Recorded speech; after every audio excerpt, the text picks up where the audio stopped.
Salut, c'est Yoran. Je suis content de te retrouver aujourd'hui pour une nouvelle pensée du jour. Et aujourd'hui, je voudrais te parler d'amour parfait.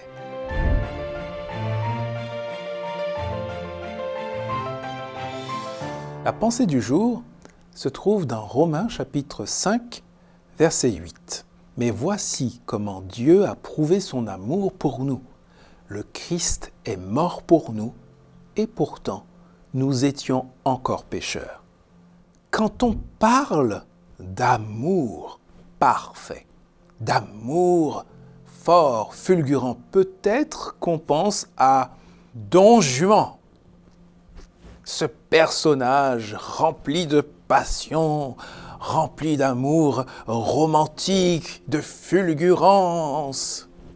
Mais peut-être également que si on parle d'amour parfait, on pourrait penser aussi à un amour qui se voit au-delà des paroles, au-delà des grandes déclarations d'amour. Celui que l'on peut expérimenter. Et en matière d'amour, Dieu a placé la barre très haut, puisque le texte d'aujourd'hui nous dit qu'il a donné sa vie. Et c'est comme ça qu'il a montré son amour.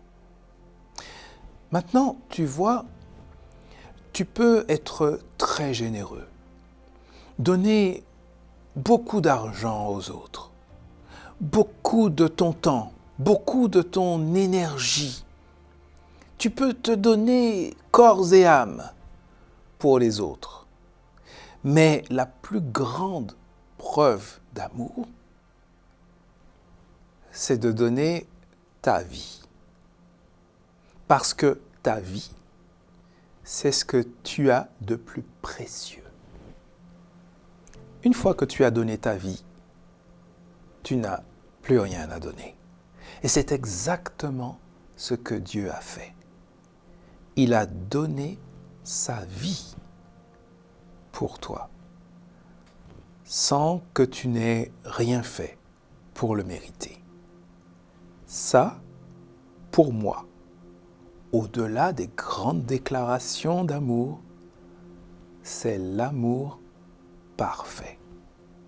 Aujourd'hui, je te propose de remercier Dieu du fond du cœur, de t'aimer encore aujourd'hui de cette façon, d'une manière parfaite.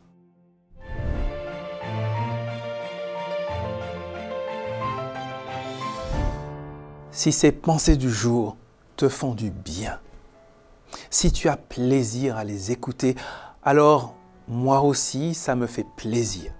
Parce que ce que je souhaite, c'est que ça puisse être utile, que cela puisse t'aider tous les jours à t'approcher de Dieu, à cheminer avec lui, à mieux le comprendre. Alors n'hésite pas à interagir. C'est avec plaisir que je lis tes messages. Et puis, si tu voudrais que l'on prie pour toi, pour quelque chose, pour une situation, eh bien n'hésite pas.